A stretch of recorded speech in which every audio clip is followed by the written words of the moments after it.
Alhamdulillah wassalatu wassalamu ala rasulillah wa ala alihi wa sahbihi wa mawala. Asyhadu an la ilaha illallah wa asyhadu anna Muhammadan abduhu wa rasuluhu la nabiyya wa la rasula ba'da. Jemaah sekalian yang dimuliakan Allah Subhanahu wa taala, alhamdulillah kita bersyukur kehadirat Allah Subhanahu wa taala. Pada malam hari ini kita diberikan kesempatan oleh Allah Subhanahu wa taala berupa nikmat kesehatan, nikmat kesempatan, nikmat iman dan Islam. Tentunya pada malam hari ini kita bisa menyempatkan diri bermajelis ilmu, bermajelis taklim sebagaimana biasanya setiap Kamis malam Jumat. Kami bersama Lembaga Kajian Islam juga membuka live streaming bagi bapak-bapak, ibu-ibu, saudara-saudara sekalian yang ada di rumah maupun ada di kafe-kafe maupun dimanapun berada, khususnya di wilayah Lamongan. Kita saksikan bersama di live streaming Facebook LKI Lembaga Kajian Islam, juga ditemani para majelis taklim yang berkumpul di masjid. Insya Allah mudah-mudahan diberikan istiqomah di jalan Allah Subhanahu wa taala. Amin ya rabbal alamin. Tak lupa salawat serta salam kita aturkan kepada junjungan kita Rasulullah sallallahu alaihi wasallam, para pengikutnya dan orang-orang yang mengikuti jalan beliau sampai hari ini dan sampai pada akhir zaman.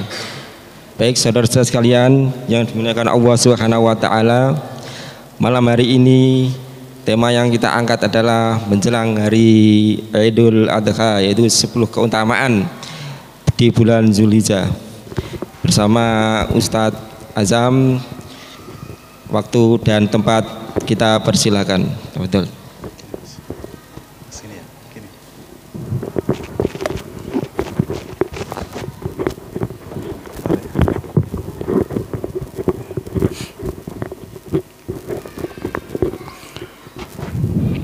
Bismillahirrahmanirrahim. Assalamualaikum warahmatullahi wabarakatuh. Innal hamdalillah nahmaduhu wa nasta'inuhu wa nastaghfiruh wa na'udzu billahi min shururi anfusina wa min sayyiati a'malina. May yahdihillahu fala mudilla lahu wa may yudlil fala hadiya lahu.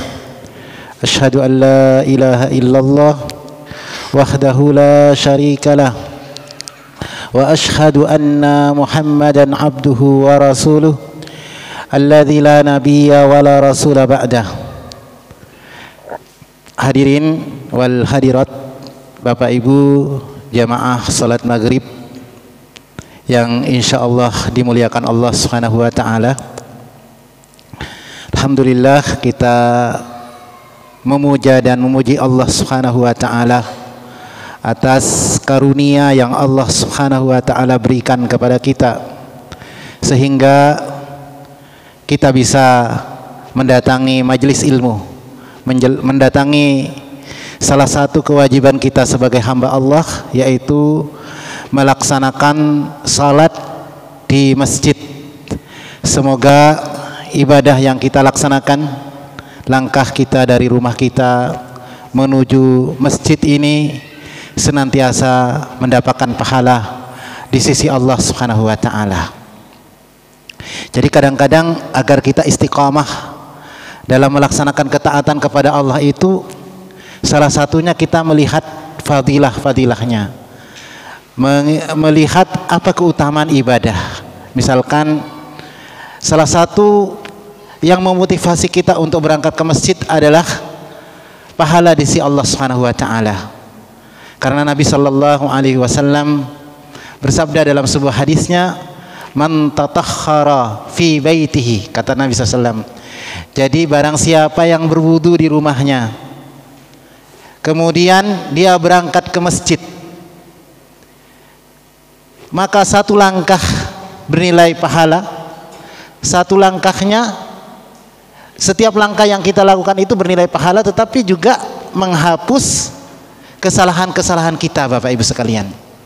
Makanya kesalahan-kesalahan kita, dosa-dosa kita itu kadang terhapus dengan ketaatan yang kita kerjakan, dengan salat, dengan puasa, dengan bacaan Al-Quran. Apa dalilnya? Dalilnya kata Rasulullah sallallahu alaihi wasallam, Rasulullah bersabda, as-salawatul khamsah wal jum'atu ilal jum'ati wa ramadanu ila ramadan mukaffiratun lima bainahunna idza istunibal kabair. Salat 5 waktu, misalkan antara duhur dan asar, antara asar dan maghrib, antara maghrib dan isya, antara isya dan subuh, di sela-sela itu kadang-kadang kita melakukan dosa. Entah dosa itu disengaja ataukah tidak, ya. Tetapi ketika kita diiringi dosa tersebut dengan ketaatan kepada Allah Subhanahu wa taala, maka insya Allah akan terhapus. Kata Rasulullah SAW juga, ittaqillaha haitsuma kunta. Bertakwalah kamu kepada Allah di mana saja kamu berada. Wa atbi'is sayyi'atil hasanatan tamhuha. Iringilah perbuatan yang jelek itu dengan perbuatan baik, karena perbuatan baik itu akan menghapus kesalahan-kesalahan kita. Bapak Ibu sekalian yang berbahagia, di antara tanda amal seseorang itu diterima di sisi Allah Subhanahu wa taala, salah satunya adalah luzumul istiqamah 'ala ta'ah. Jadi kita itu istiqamah terus di atas ketaatan, ya. Terus ketika kita terbiasa dengan salat, kita terus berangkat ke masjid, terbiasa membaca Al-Qur'an. Itu salah satu tanda amal seseorang itu diterima di sisi Allah Subhanahu wa taala. Al-luzum. Kemudian yang kedua, amal itu bisa mendatangkan amal soleh yang lain. Ketika kita terbiasa ke masjid, terbiasa membaca Al-Quran, kita akan berkata baik, kita akan mudah silaturahmi, kita akan mudah birrul walidain. Hadirin sidang salat maghrib Bapak Ibu yang dimuliakan oleh Allah Subhanahu wa taala, maka memperbanyak ketaatan kepada Allah Subhanahu wa taala, karena itu bekal kita menuju Allah. Bapak Ibu sekalian, tidak ada yang bisa menolong kita kecuali amal, iman dan amal soleh kita nanti di hadapan Allah Subhanahu wa taala. Allah Subhanahu wa taala berfirman, "Yauma la yanfa'u malun wala banun illa man atallaha biqalbin salim." Pada hari di mana anak dan harta tidak bisa memberikan manfaat kecuali siapa yang datang kepada Allah dengan hati yang bersih. Hadirin yang hadirat, Bapak Ibu sekalian yang dimuliakan oleh Allah Subhanahu wa taala, kemudian kedua kalinya salawat dan salam semoga terlimpahkan kepada Khalilullah, kekasih Allah Subhanahu wa taala. Allah Subhanahu wa taala menjelaskan dalam Al-Qur'an tentang Nabi Muhammad SAW. Allah mengatakan, "Inna arsalnaka basyiran wa nadhira wa da'iyan ila Allah bi'idnihi wa sirajan munirah." Kata Allah Subhanahu wa taala, "Inna arsalnaka," sesungguhnya kami Muhammad mengutus kamu, basyir, pembawa berita gembira, wa nadhir, peringatan. Jadi dalam dakwah itu tidak semuanya berita gembira yang disampaikan, tidak selamanya juga peringatan terus yang kita jelaskan, tetapi dalam dakwah itu ada basyir, ada nadhir, ada berita gembira, ada nadhir. Berita gembira bagi siapa? Bagi orang-orang yang beriman dengan surga Allah Subhanahu wa taala. Nadhir adalah peringatan bagi siapa? Bagi orang-orang yang berpaling dari Allah dan Rasulnya, berpaling dari Al-Quran, yaitu orang-orang yang tidak taat kepada Allah dan Rasulnya. Dengan apa? Dengan neraka. Wada'iyan ilallah, kata Allah, dan mengajak kepada agama Allah. Ingat, dalam ayat ini da'i mengajak kepada siapa? Mengajak kepada agama Allah Subhanahu wa taala, bukan mengajak kepada dirinya. Ya, kalau ada ustadz menyampaikan pengen terkenal, nah itu salah. Jadi bagaimana dia mengajak itu hanya kepada Allah Subhanahu wa taala. Wasirajam munirah. Kemudian Allah Subhanahu wa taala menjelaskan dalam ayat ini bahwasanya Rasulullah SAW itu disebutkan oleh Allah sebagai siraj, cahaya yang terang. Jadi mari kita berjalan di atas jalan Nabi SAW, di belakang cahaya ini. Karena Nabi SAW disifati oleh Allah Subhanahu wa taala sebagai sirajam munirah, cahaya yang terang. Bapak Ibu sekalian yang dimuliakan oleh Allah Subhanahu wa taala, pada malam kesempatan ini saya menyampaikan tentang keutamaan bulan Dzulhijjah, Ashrah Dzulhijjah. Ya, karena kita sebentar lagi akan memasuki bulan Dzulhijjah. Dan kita sekarang berada di dalam bulan-bulan haji.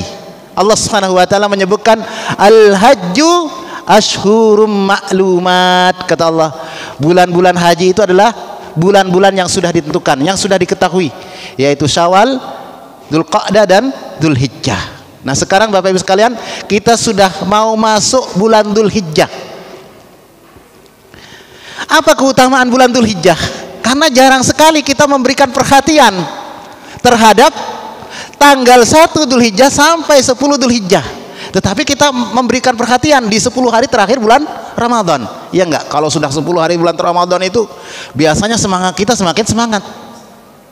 Ya, bapak-bapak mungkin bisa kuat tarawihnya, bacaan Al-Qur'annya bisa kuat. Tetapi kadang-kadang kita tidak tahu tentang keutamaan bulan Dzulhijjah, tanggal 1 sampai tanggal 10 Dzulhijjah. Nah, ini Bapak Ibu sekalian, Allah Subhanahu wa taala berfirman dalam Al-Qur'an, "Wa rabbuka yakhluqu ma yasha'u wa yakhtar." Dan Tuhanmu dan Rabbmu ya menciptakan sesuai yang apa kehendaki dan Allah pilih. Maksudnya di antara bulan-bulan yang paling mulia bulan apa? Bulan Ramadan. Ya. Kalau tanah yang paling mulia adalah tanah haram, Mekah, Madinah. Kalau hari yang paling mulia adalah hari Jumat. Kalau dalam sehari semalam yang paling waktu-waktu yang paling mulia adalah di sepertiga malam. Nah, tetapi kita berbicara tentang 10 Dzulhijjah. Apa keutamaannya? Allah Subhanahu wa taala berfirman dalam Al-Qur'an, "Wal fajri." A'udzubillahi minasyaitonirrajim. "Wal fajri walayalin ashr." Kata Allah, demi waktu fajar.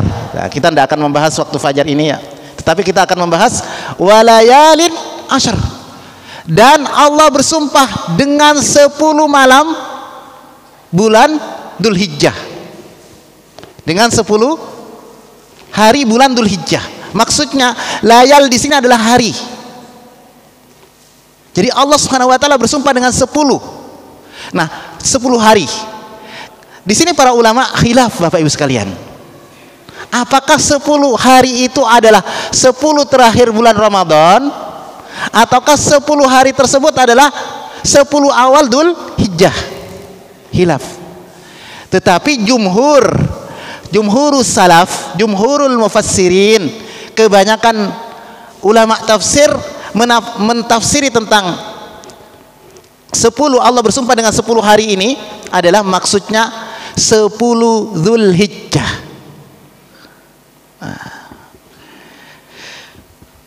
Bapak Ibu yang dimuliakan oleh Allah Subhanahu wa taala, mana yang lebih utama? 10 terakhir bulan Ramadan dengan 10 hari 10 awal Dzulhijjah. Di sini banyak khilaf. Kalau yang kita pahami itu adalah 10 terakhir bulan Ramadan. Karena Nabi SAW idza dakhala al-ashral min Ramadan, idza dakhala al-ashral awakhir min Ramadan. Nabi SAW kalau sudah masuk terakhir bulan Ramadan, aiqadha ahlah. Nabi kemudian membangunkan istrinya, keluarganya, wa ahya lailah. Kemudian Nabi SAW menghidupkan malam-malamnya. Kemudian Nabi beribadah. Nah, tetapi ketika di sini para ulama berselisih. Namun ketika Syekhul Islam Ibnu Taimiyah ditanya tentang mana yang lebih utama, di sini diperinci. Kalau siang harinya lebih utama 10 awal Dzulhijjah. Kalau malam harinya lebih utama, ini pendapatnya perkataan Ibnu Taimiyah, begitu juga yang disampaikan oleh Ibnu Qayyim Al-Jauziyah. Kalau malamnya lebih utama adalah 10 hari terakhir bulan Ramadan. Ya, misalkan kita sedekah, sama-sama sedekah. Ya, kita sedekah atau membaca Al-Qur'an, pahalanya lebih banyak. Ya, di bulan Dzulhijjah di siang harinya dibandingkan dibandingkan siang di bulan Ramadan terakhir. Ya. Karena nanti akan kita jelaskan dalil-dalil yang ada ya. Bapak Ibu yang dimuliakan oleh Allah Subhanahu wa taala, ya. Kemudian dari Nabi sallallahu alaihi wasallam hadis yang jelas ya. An Ibnu Abbasin radhiyallahu anhu, ya. Qala Nabi sallallahu alaihi wasallam, Nabi sallallahu alaihi wasallam bersabda, hadis yang diriwayatkan oleh Ibnu Abbas, "Ma min ayyamin al-amalus salih fihinna ahabbu ila Allah min hadhihi al-ayyamil ashrah." Faqala ya Rasulullah, walal jihadu fi sabilillah? Qala walal jihadu fi sabilillah illa rajulun kharaja bi nafsihi wa malihi falam yarji min dzalika bi syai'. Kata Rasulullah SAW. Dari Ibnu Abbas radhiyallahu anhu, tidak ada amalan tidak ada amalan saleh yang lebih disukai oleh Allah Subhanahu wa taala, ya, yang lebih dicintai oleh Allah Subhanahu wa taala daripada 10 hari, yaitu 10 awal Dzulhijjah. Nah, mau baca Al-Qur'an, mau berzikir kepada Allah, tidak ada amalan yang lebih disukai. Maksudnya lebih suka itu otomatis pahalanya lebih banyak. Ini supaya, kenapa saya sampaikan, supaya kita memberikan perhatian nanti ketika kita masuk bulan Dzulhijjah. Bapak Ibu sekalian yang berbahagia. Kemudian para sahabat bertanya, ya, walal jihadu fi sabilillah, bagaimana dengan jihad di jalan Allah? Karena kan dalam sebuah hadis Nabi SAW bersabda, ra'sul amri al-islam wa amuduhu as-salah wa dhirwatu sanamihi al-jihad. Ya, jihad itu adalah merupakan puncaknya Islam, ya, amalan yang pahalanya banyak sekali. Sehingga para sahabat bertanya, walal jihad, bagaimana dengan jihad? Apakah bisa mengalahkan amalan-amalan yang dikerjakan oleh seorang hamba di 10 awal Dzulhijjah? Gitu ya. Faqala, Nabi SAW bersabda, walal jihadu fi sabilillah. Begitu kalah juga jihad, kata Nabi SAW. Jihad kalah. Kemudian Nabi melanjutkan, illa rajulun kharaja bi nafsihi wa malihi falam yarji min dzalika bi syai'. Kecuali orang yang keluar dari rumahnya untuk berperang, berjihad di jalan Allah, membawa harta dan nyawanya, kemudian dia tidak kembali, artinya dia syahid, hartanya mungkin diambil. Itu yang bisa mengalahkan ibadah di 10 awal Dzulhijjah. Bapak Ibu sekalian yang berbahagia, jadi ini dalil, ya, jarang mungkin kita dengarkan, tetapi ini adalah masyhur, ya, kita sering dengarkan, ya, ketika masuk di 10 awal Dzulhijjah. Kenapa 10 awal Dzulhijjah itu utama, sangat utama, ya. Dikatakan oleh Ibnu Hajar, ya, Ibnu Hajar mengatakan, kenapa sih utama, luar biasa pahalanya? Karena di 10 awal Dzulhijjah itu tastami'u ummahatul ibadat, semua ibadah itu terkumpul di 10 awal Dzulhijjah. Ya, biasanya jamaah haji, Bapak Ibu sekalian, kalau sudah mendekati 8 Dzulhijjah, biasanya di tanah suci Mekah itu biasanya stop base ke Masjidil Haram supaya mereka istirahat, karena haji itu dilaksanakan pada mulai setarnya tanggal 8 Dzulhijjah. Tanggal 8 Dzulhijjah disebut dengan Yaumut Tarwiyah. Pada tanggal 9 Dzulhijjah disebut dengan Yaumul Arafah. Pada tanggal 10 Dzulhijjah, di mana kaum muslimin ketika dia tidak melaksanakan ibadah haji, dia melaksanakan salat Id, ya. Dan tanggal 10 Dzulhijjah ini adalah merupakan hari yang paling utama dalam setahun, ya, banyak hari-hari.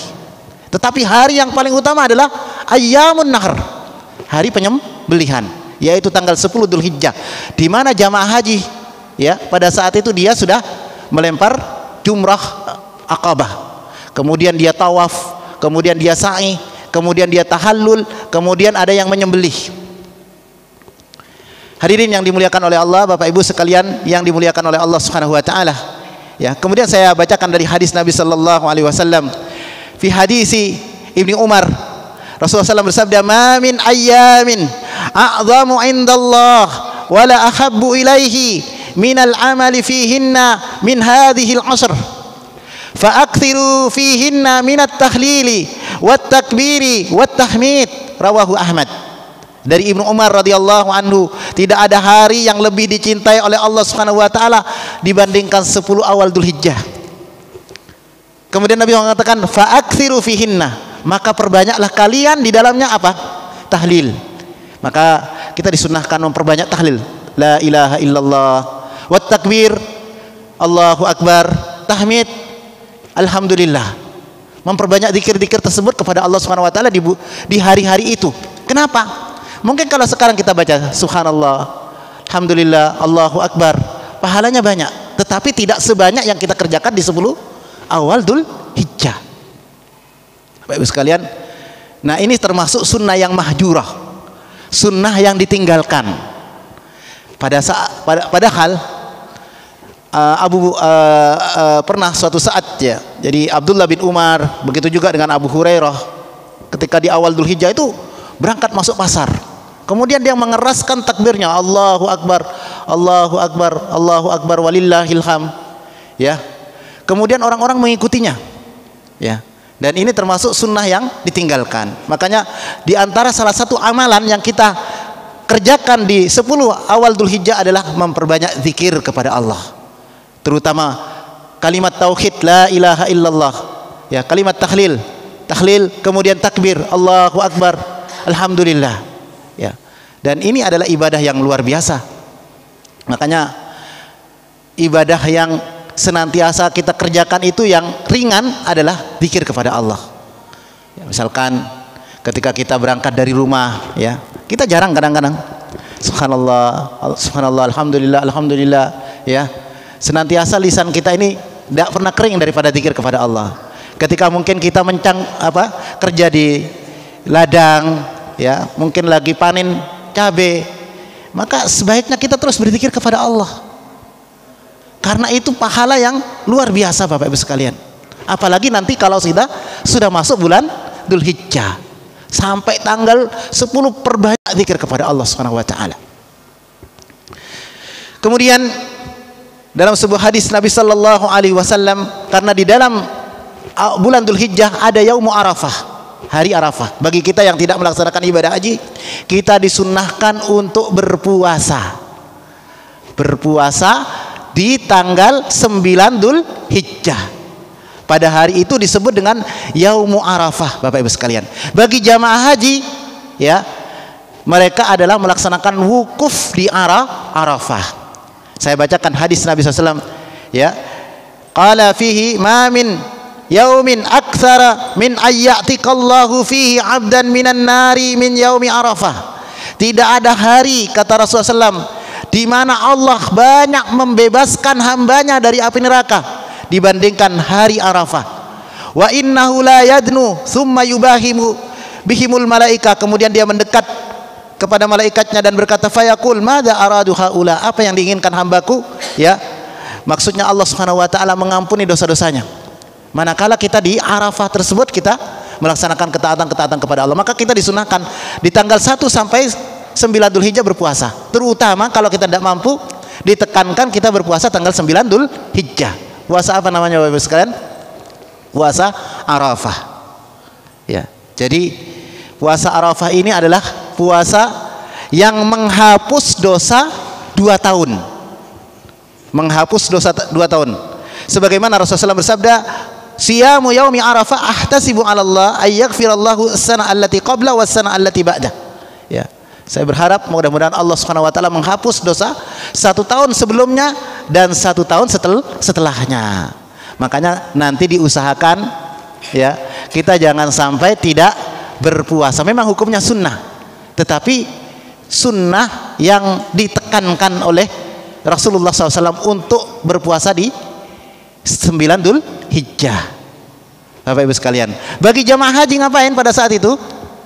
Pada tanggal 9 Dzulhijjah ini disebut dengan puncaknya ibadah haji, yaitu mereka sedang wukuf di Arafah, ya. Sampai Nabi SAW mengatakan al-hajju Arafah, haji itu adalah wukuf di Arafah. Kenapa Nabi sampai mengatakan seperti itu? Bukankah ibadah haji itu adalah rangkaiannya banyak, bukan hanya wukuf? Ada tawaf, ada sa'i, ada mabit di Musdalifah, ada mabit di Mina, ada melempar jumrah, ya, banyak rangkaiannya. Tetapi kenapa Nabi SAW mengatakan al-hajju Arafah? Karena wukuf itu adalah merupakan rangkaian dalam ibadah haji yang paling penting. Sehingga orang yang berangkat ke tanah suci, kalau dia sakit harus masuk ke Arafah. Walaupun dia sakit, harus dibawa pakai ambulan masuk ke Arafah. Karena kalau dia di tanggal 9 itu tidak di Arafah, maka tidak sah hajinya. Karena banyak sekarang orang melaksanakan ibadah haji tetapi pelaksanaannya keliru. Dia wukuf tetapi di luar tanah Arafah.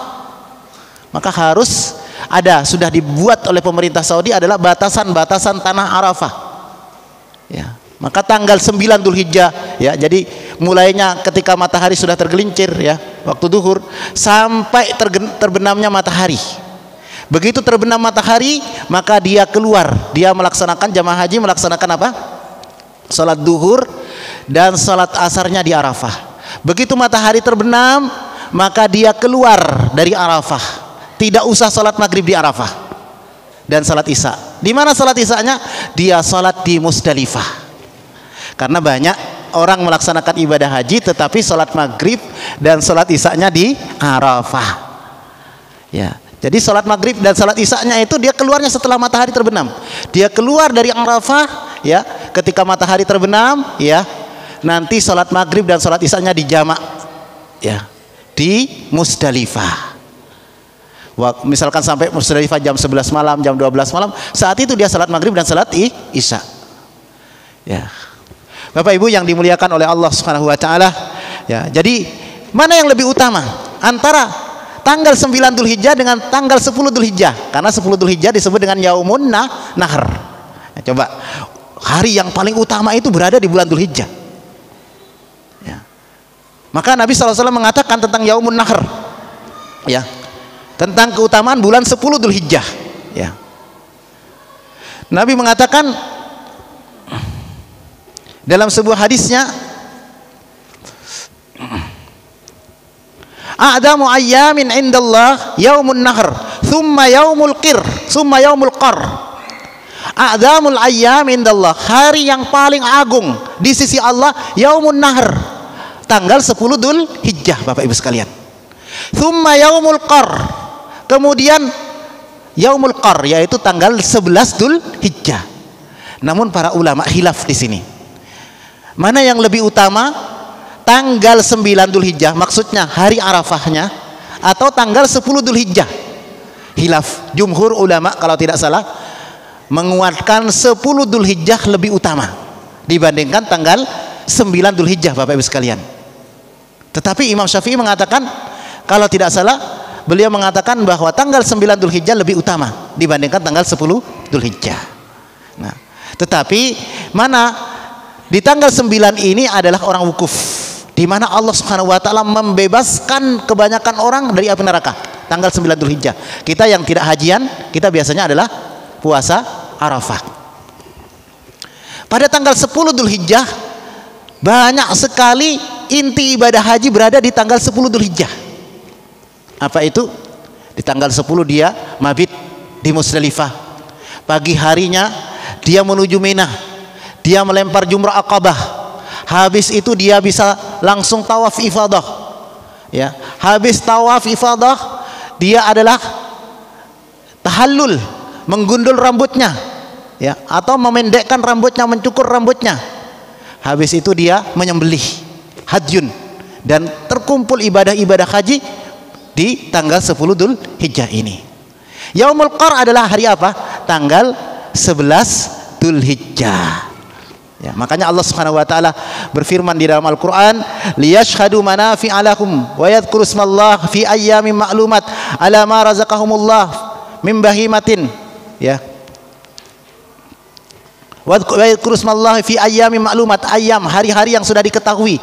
Apa hari-hari yang sudah diketahui ini? Kata para ulama, kata Ibnu Abbas, hari-hari, dan ingatlah kalian kepada Allah di hari-hari yang sudah diketahui, hari-hari yang sudah ditentukan. Kata Ibnu Abbas, ayyamul ashar, 10 awal Dzulhijjah. Maka perbanyak zikir kepada Allah Subhanahu Wa Taala, karena pahalanya dilipat gandakan oleh Allah Subhanahu Wa Taala. Jadi di antara setahun itu pahalanya berbeda-beda, dan yang paling tinggi pahalanya adalah di 10 awal Dzulhijjah, ya, dan di 10 hari terakhir bulan Ramadan, Bapak Ibu sekalian yang berbahagia. Bapak Ibu sekalian yang dimuliakan oleh Allah Subhanahu wa taala, ya. Maka apa yang harus kita kerjakan? Amalan-amalan apa yang harus kita kerjakan di 10 awal Dzulhijjah? Salah satunya adalah banyak amal-amal yang harus kita kerjakan di 10 awal Dzulhijjah. Yang pertama adalah at-taubatun nasuhah, taubat kepada Allah Subhanahu wa taala atas dosa-dosa yang kita kerjakan, ya. Kita ini banyak dosa. Ya, kita pasti melakukan dosa. Allah Subhanahu wa taala bersabda dalam sebuah hadisnya, kullu bani adam khata'un. Setiap manusia pasti melakukan dosa. Wa khairu khata'ina at-tawwabun, kata Rasulullah. Dan sebaik-baik orang yang melakukan kesalahan dialah yang bertaubat kepada Allah Subhanahu wa taala. Bapak Ibu sekalian yang berbahagia, dalam sebuah ayat juga Allah berfirman, walladzina idza fa'alu fahishatan aw zalamu anfusahum dzakarullaha fastaghfaru lidzunubihim wa may yaghfiru dzunuba illallah wa lam yusirru ala ma fa'alu wa hum ya'lamun. Orang beriman itu ya bukan orang yang terbebas dari dosa. Tapi orang yang beriman itu adalah orang yang melakukan dosa. Kadang-kadang terjerumus juga kepada dosa, Bapak Ibu sekalian. Tetapi ketika dia terjerumus kepada dosa, dia istighfar kepada Allah Subhanahu wa taala dan dia menyesal. Walladzina idza fa'alu fahishatan dzakarullaha, dia ingat kepada Allah Subhanahu wa taala, wastaghfaru lidzunubihim, kemudian dia istighfar kepada Allah Subhanahu wa taala. Ya. Itu jadi kita bertaubat kepada Allah atas kesalahan-kesalahan kita yang kita kerjakan. Karena semoga Allah Subhanahu wa taala mengampuni dosa-dosa kita, ya. Karena ada dosa yang kaitannya kepada Allah Subhanahu wa taala. Ada dosa mungkin kita terhadap orang tua kita, dosa terhadap saudara kita, dosa terhadap tetangga kita, ya. Maka kita bertaubat kepada Allah Subhanahu wa taala, terutama ketika kita berada di 10 awal Dzulhijjah. Semoga Allah Subhanahu wa taala mengampuni dosa-dosa kita.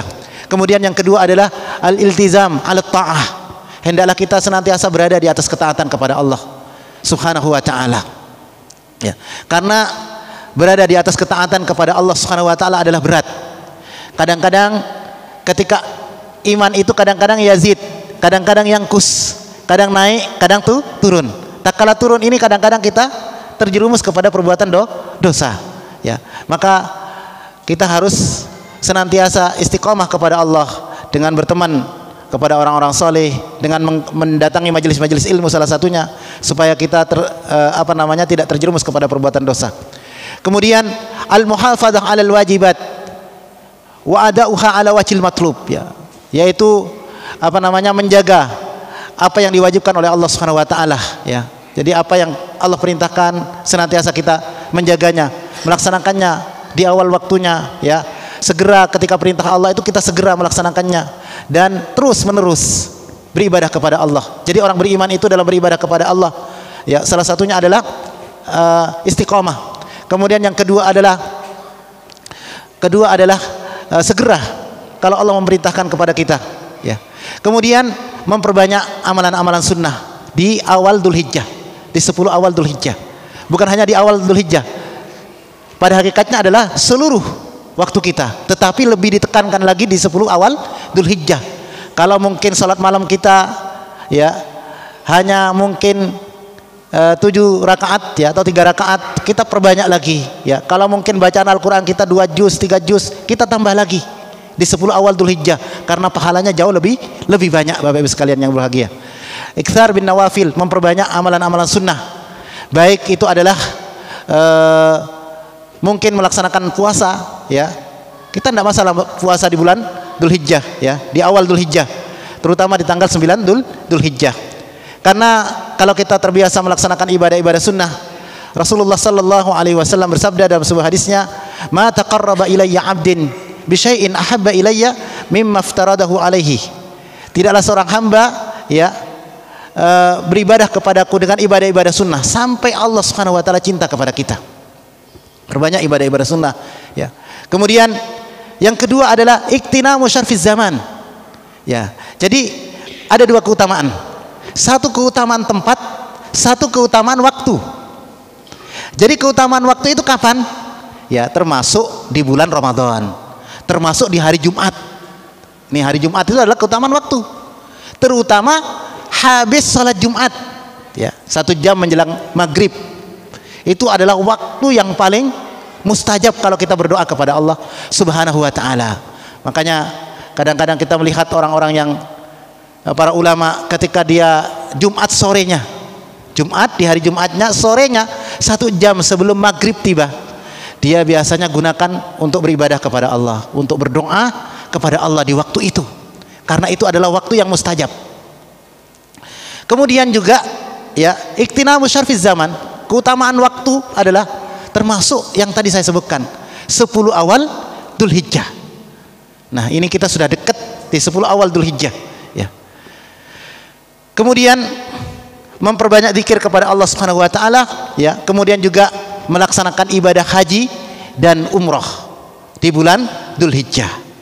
Ya, tentunya bagi saudara-saudara kita mungkin ya ada yang mungkin sudah melaksanakan ibadah haji. Bagi kita yang mungkin belum, paling tidak kita ini berniat.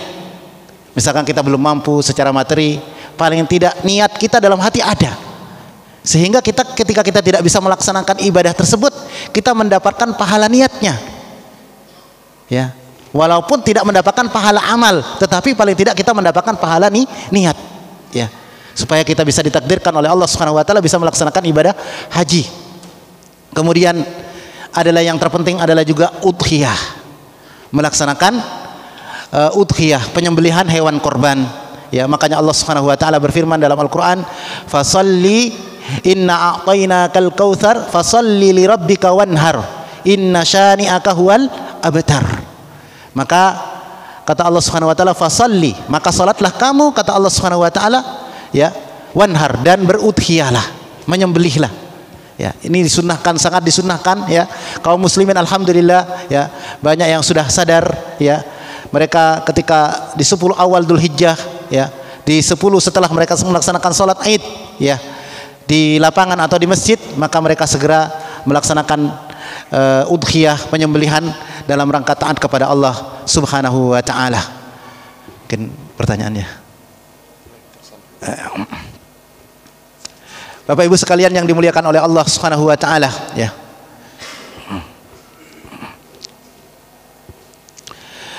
Di sini dikatakan ya, kenapa 10 awal Dzulhijjah itu sangat utama ya.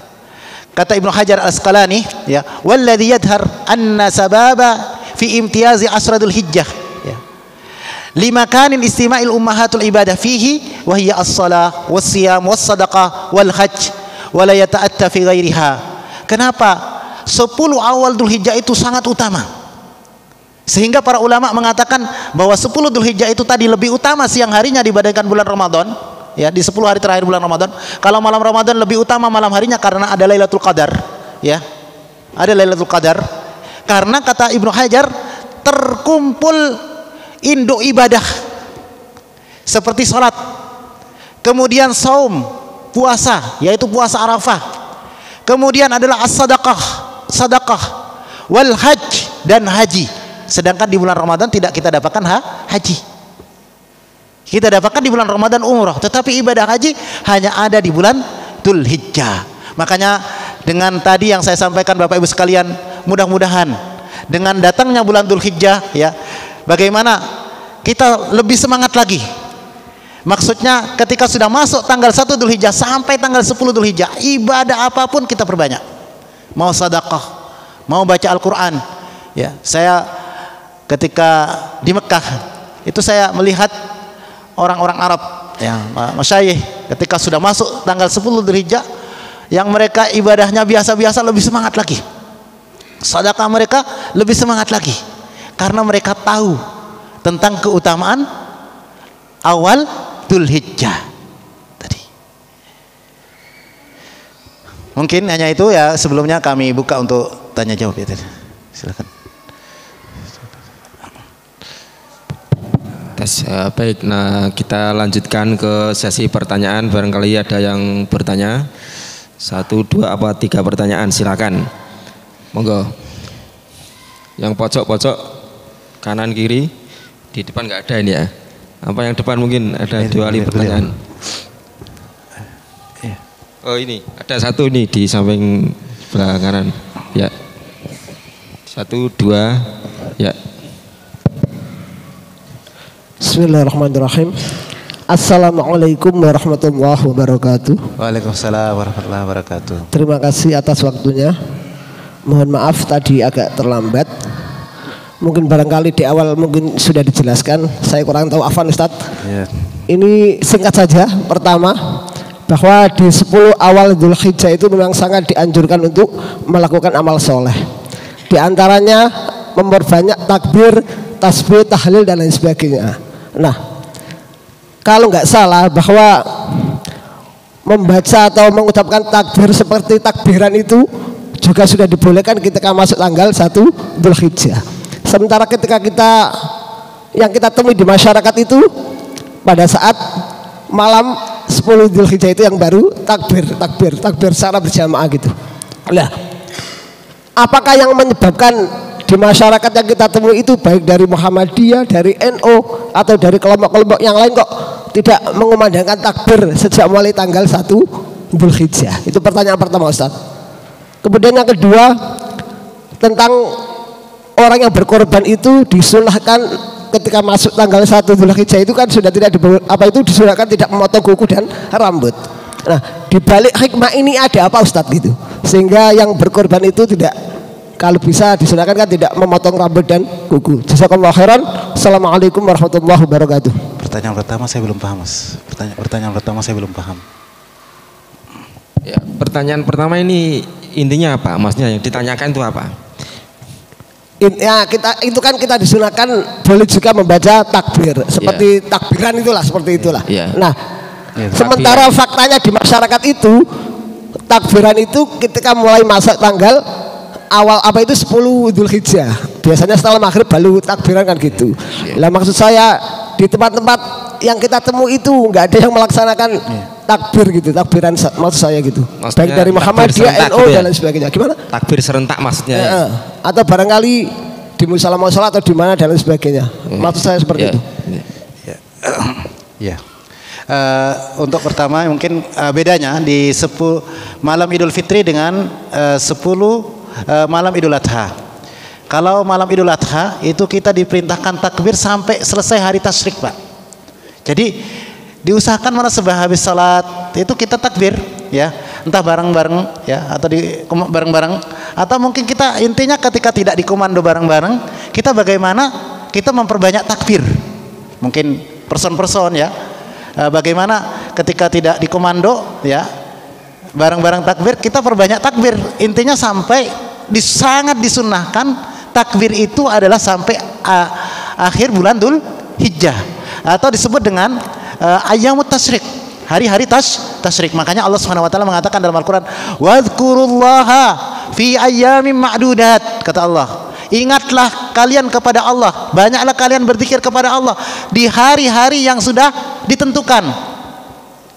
Kata para ulama, ayyamun ma'dudat, ayyamut tasyrik, hari-hari tasyrik, ayyamu aklin wa syurbin wa dzikrin, yaitu hari-hari di mana hari-hari itu hari makan dan apa Bapak sekalian? Hari makan dan berzikir kepada Allah Subhanahu wa taala. Hari makan dan minum dan berzikir kepada Allah Subhanahu wa taala. Ini bedanya. Kemudian yang kedua, apa hikmahnya? Makanya siapa yang mau berkorban disunnahkan jangan memotong kukunya ketika sudah tanggal 1 Dzulhijjah. Apa hikmahnya? Wallahu alam. Kadang-kadang syariat itu kita tahu hikmahnya, kadang Allah tidak menampakkan hikmahnya. Ya, oleh sebab itu tujuan kita di sini adalah ittiba. Hanya mengikuti sunnah Rasulullah SAW. Rasulullah SAW memerintahkan seperti itu, sudah kita sami'na wa ata'na. Apa hikmah di balik itu? Wallahu alam bisawab. Ya, misalkan juga seperti misalkan Umar bin Khattab radhiyallahu anhu pernah berkata begini. Ya. Demi seandainya Nabi SAW itu tidak mencium Hajar Aswad, Umar bin Khattab mengatakan, saya tahu kamu adalah batu yang tidak bisa mendatangkan manfaat dan mudarat. Seandainya Nabi SAW tidak mencium kamu, aku tidak akan menciumnya. Artinya apa? Umar melaksanakan itu karena ittiba, karena mengikuti sunnah. Nah, kadang-kadang syariat itu pasti ada hikmahnya, ada maslahatnya. Cuma kadang-kadang Allah tampakkan maslahatnya kepada hamba, hikmahnya kadang-kadang tidak. Nah, ketika kita tidak mengetahui hikmah di balik itu, ya sudah, ini ittiba, perintah Rasulullah SAW. Kita sudah kalau Allah mengatakan sesuatu dan Rasulnya, sudah kita mengatakan sami'na wa ata'na, ya, perintah tetapi bentuknya adalah sunnah, gitu ya. Mungkin hanya itu Pak. Jadi Allah alam, gitu ya. Baik, pertanyaan selanjutnya Bapak, ini mungkin mau pertanyaan. Mik sampaikan.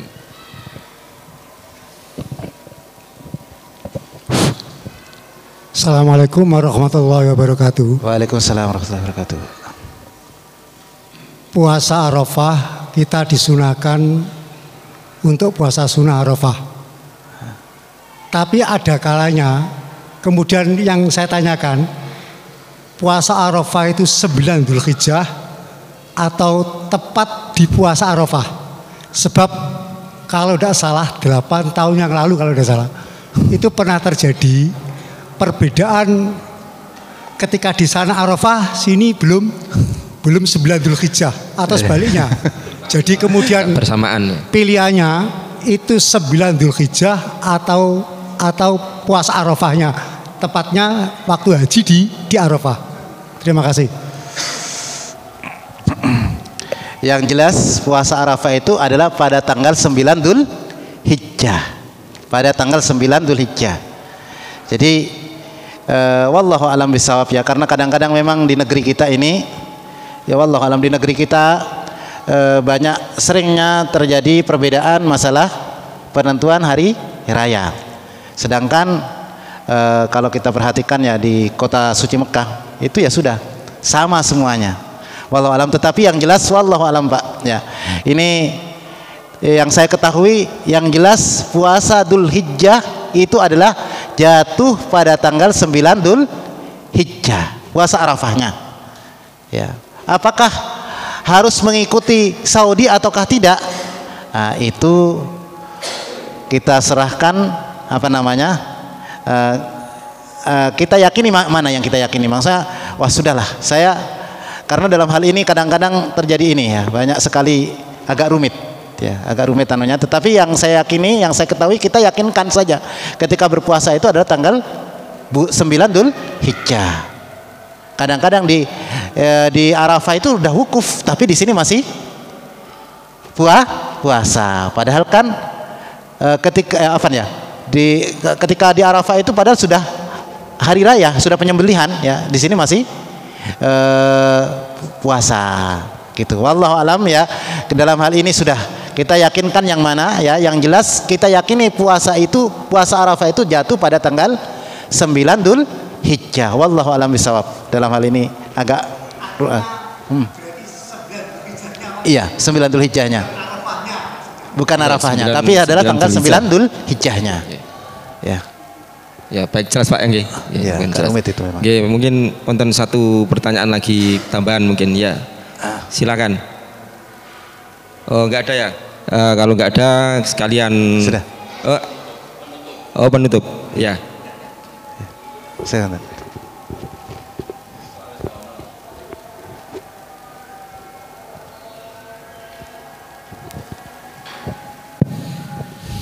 Ya, karena sudah enggak ada ya sebagai penutup juga. Yaitu informasi bahwa di Masjid Al-Ikhlas akan diadakan buka bersama puasa Dzulhijjah, dimulai dari tanggal 1 Dzulhijjah yang insya Allah bertepatan dengan hari Sabtu ya, Sabtu depan dan Sabtunya lagi itu ya, hari Sabtu. Karena mengingat bahwa puasa Dzulhijjah dimulai dari tanggal 1 itu pahalanya 1 tahun gitu ya, 1 tahun. Mungkin tadi belum disampaikan ya, ada tambahan sedikit ya. Maka monggo bapak-bapak, ibu-ibu barangkali ya diberikan kesehatan, diberikan umur, bisa mengikuti bersama-sama untuk berbuka bersama di Masjid Al-Ikhlas gratis ya. Dan juga dibuka peluang buat Bapak Ibu semua yang ingin ikut serta memberikan hidangan berbuka puasa, yang barangkali tidak bisa puasa tapi kepingin mendapatkan pahala berpuasa bisa menitipkan untuk hidangan berbuka di buka bersama di Masjid Al-Ikhlas. Mungkin itu sebagai penutup dan informasi ini. Terima kasih. Ya, terima kasih Pak Budi atas informasinya. Bahwa bapak-bapak, ibu-ibu jangan lupa kita bersama tim LKI mengadakan dan melayani buka puasa bersama dari tanggal 1 sampai tanggal 10 Hijjah sampai 9 Zulhijjah. Monggo sareng-sareng membantu maupun ikut berbuka bersama dalam rangka untuk beramal soleh, meningkatkan amal ibadah kita, menambah tabungan kita nanti di akhirat. Amin ya rabbal alamin. Baik, sekalian saya tutup. Jazakumullah atas kehadiran bapak-bapak, ibu sekalian. Saya tutup dengan doa kafaratul majelis. Subhanaka Allahumma wa bihamdika asyhadu alla ilaha illa anta subhanaka inni kuntu subhanaka wa bihamdika asyhadu alla ilaha illa anta astaghfiruka wa atubu ilaik. Wassalamualaikum warahmatullahi wabarakatuh.